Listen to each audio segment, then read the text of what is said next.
Hey guys, welcome back. I hope you all are doing really great. आज हम बात करेंगे एवेलॉन टेक्नोलॉजीज़ के बारे में, जो कि एक इलेक्ट्रॉनिक्स मैन्युफैक्चरिंग सर्विस यानी कि ईएमएस कंपनी है। लास्ट 2 वीडियोज़ में मैंने केन्स और सिरमा को कवर करा था, जो कि ईएमएस स्पेस के सबसे बड़े प्लेयर्स हैं। Like Kaynes is of market cap around 45,000 crore, while Syrma 15,000 crore. And जो आज हम बात करने वाले हैं एवेलॉन टेक्नोलॉजीज़, ये है इसका मार्केट कैप अराउंड 6,000 करोड़। आज हम एवेलॉन का पूरा एनालिसिस करेंगे from the concalls plus investor presentation, financials और उनके valuations. So let us finally start with the analysis. Avalon Technologies की अगर मैं बात करूँ तो यह एक ईएमएस कंपनी है। मेनली ये कंपनी करती क्या है, आपके जितनी भी इलेक्ट्रॉनिक अप्लाइंसेस, गैजेट्स और मशीनरीज वगैरह होती हैं, उनमें यूज़ होने वाली जितने भी छोटे छोटे कंपोनेंट्स होते हैं उनके बॉक्स बिल्ड सॉल्यूशन बनाता है। PCB board assembly box build solutions हो गया, और इंडस्ट्रियल ये अराउंड ऑलमोस्ट सारे ही सेक्टर्स में प्रेजेंट है, from aerospace to mechanical, industrial and everything. Consumer सारे सेक्टर्स में प्रेजेंट हैं। सभी सेक्टर्स में अपनी सर्विसेज, क्लीन एनर्जी, ईवी, सब में प्रेजेंट है। And what they do is primarily ये छोटे छोटे कंपोनेंट्स मैन्युफैक्चर करते हैं जो कि काम आते हैं इन द फाइनल प्रोडक्ट। अगर मैं डिटेल एनालिसिस की इसके डिटेल प्रोडक्ट का बात करूं, देन आप इनके इन्वेस्टर प्रेजेंटेशन पे जाके इनके डिटेल जो प्रोडक्ट्स हैं आप उनको एक बार देख सकते हो। फ़िलहाल के लिए मेनली अगर हम बिजनेस मॉडल समझें तो भाई यही है कि ये कंपनी छोटे छोटे कंपोनेंट्स मैन्युफैक्चर करती है जो कि मशीनरीज, अप्लाइंसेस, गैजेट्स में यूज़ करे जाते हैं। Now if I talk about कि इनका जो रेवेन्यू स्प्लिट है ये केन्स और सिरमा से बहुत डिफरेंट है। इनका मेजर रेवेन्यू यूएस से आता है, अराउंड 60% रेवेन्यू इनका यूएस से आता है, वेल रिमेनिंग 40% रेवेन्यू इंडिया से आता है। तो ये एक थोड़ा सा अनसर्टेनिटी है इस कंपनी के केस में, सिंस अभी यूएस और इंडिया के रिलेशन उतने अच्छे नहीं चल रहे और एक्सपोर्ट्स को रिलेटेड टैरिफ्स के इशूज़ भी चल रहे हैं, टैरिफ वॉर चल रहा है इंडिया और यूएस के बीच में।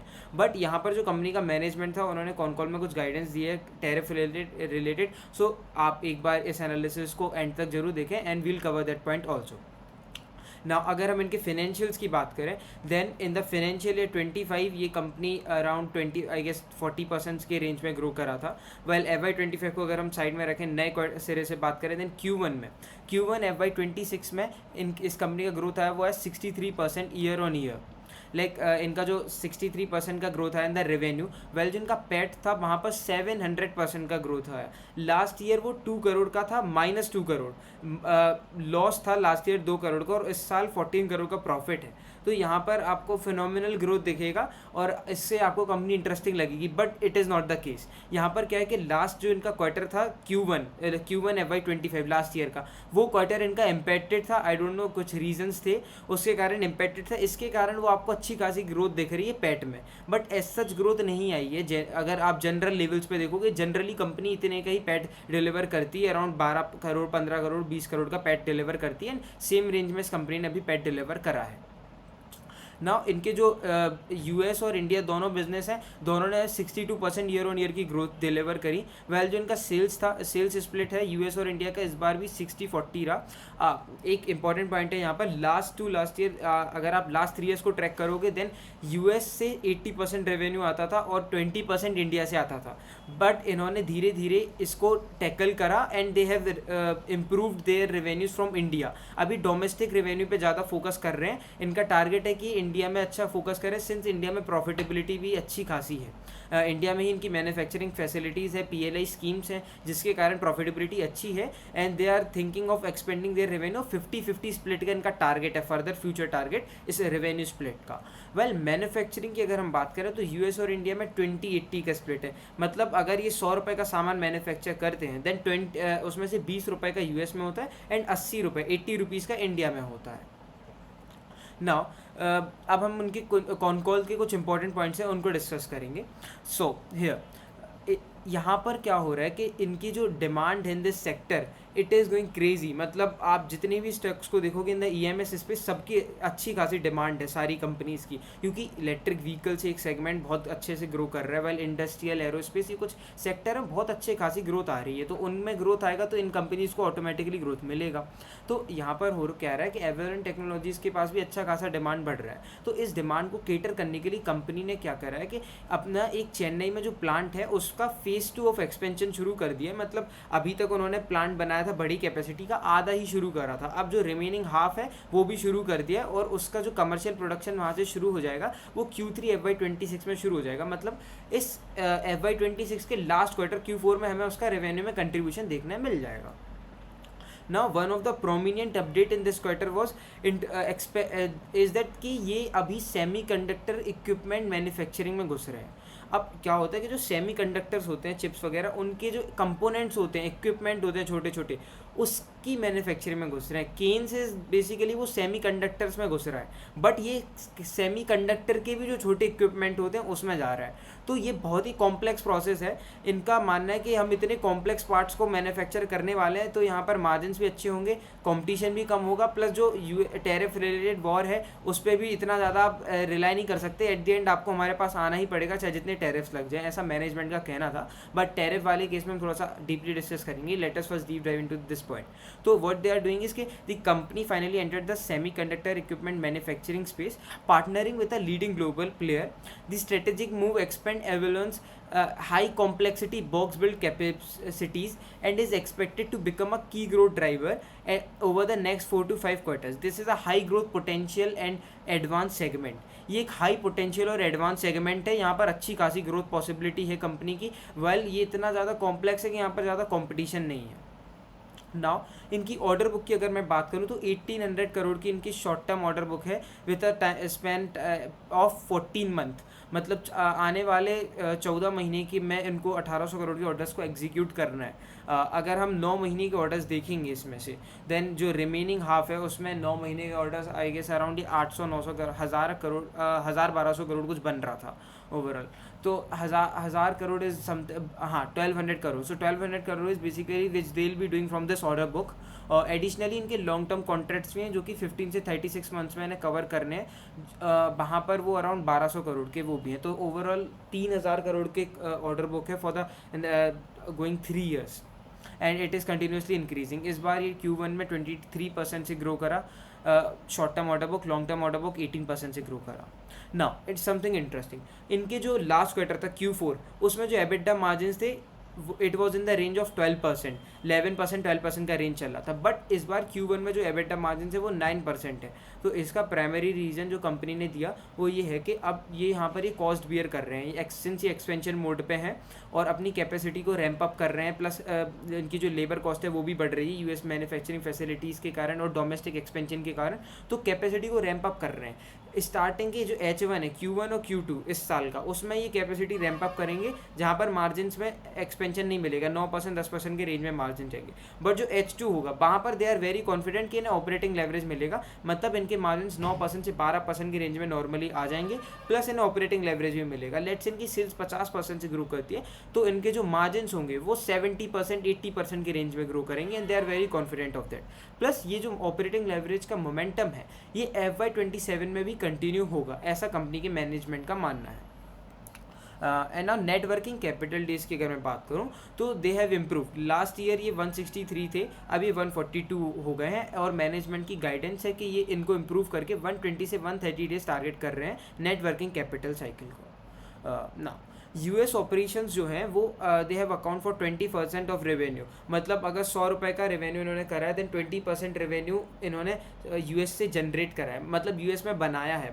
एक्चुअली रेवेन्यू तो यूएस का है 60 rupees, but the thing is के 20% वहाँ से मैन्युफैक्चर 20% वहाँ से करा है एंड इनका जो यूएस कैपेसिटी है वो लॉस मेकिंग है एज ऑफ नाउ, -7% एबिटा है वहाँ। और Q1 का जो पैट था वो -9 करोड़ था। इसके कारण जो इनका ओवरऑल प्रॉफिटेबिलिटी है उसमें भी अच्छा खासा इम्पैक्ट आया।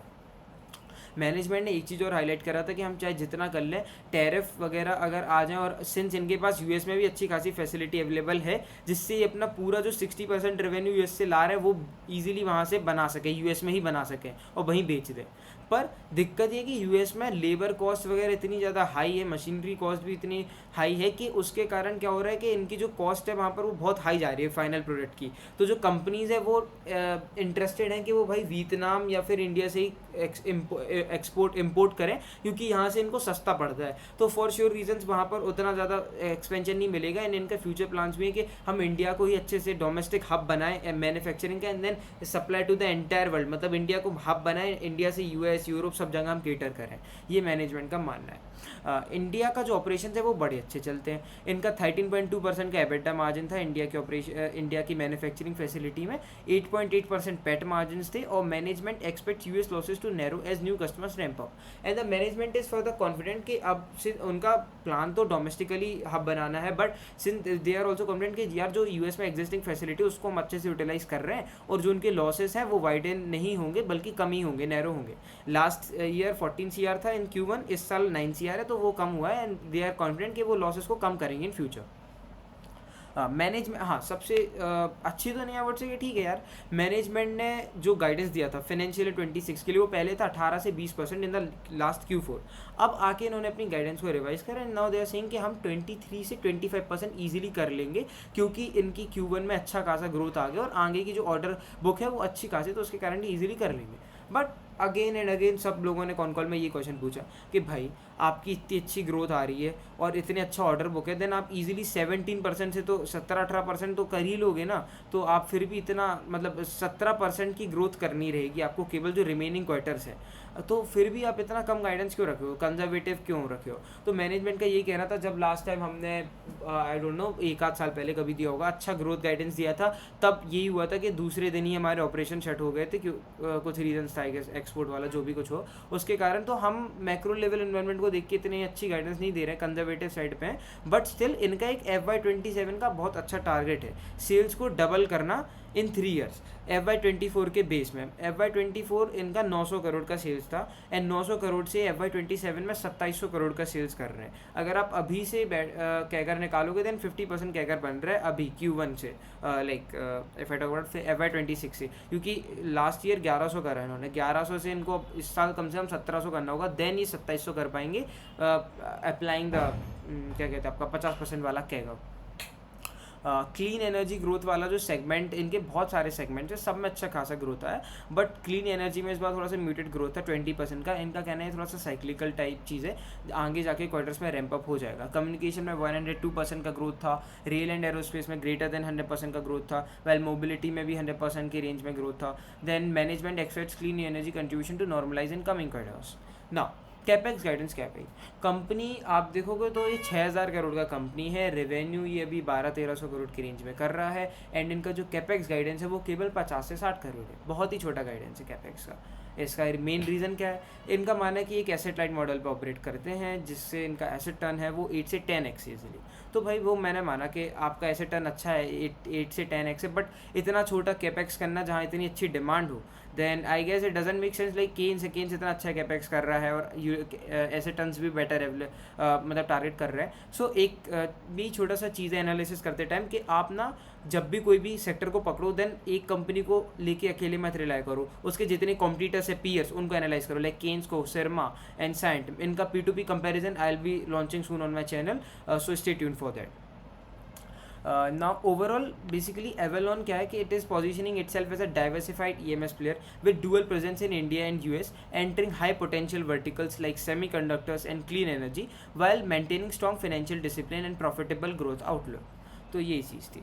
तो overall if I talk about Avalon, तो यार ये कंपनी का ना मेन काम यही है कि इनका थोड़ा सा लाइक US में ज़्यादा है मेन, इंडिया में इनके ऑपरेशंस हैं, ये टारगेट भी कर रहे हैं इंडियन ऑपरेशंस को इंक्रीज़ करने का, that is very good point. Well इनका जो केपेक्स गाइडेंस है वो भी ठीक है और गाइडेंस इनकी रेवेन्यू मार्जिन्स वगैरह पे थोड़ा सा कंजर्वेटिव साइड पे, बट हाँ कंपनी अच्छा कर रहा है, लास्ट 2 क्वार्टर से अच्छा कर रहा है। So we'll have to keep it on our radar and continuously track it, और लेट्स सी कि Q2 में अगर अच्छे खासे इंप्रूवमेंट्स आए then I will be interested to watch out this stock.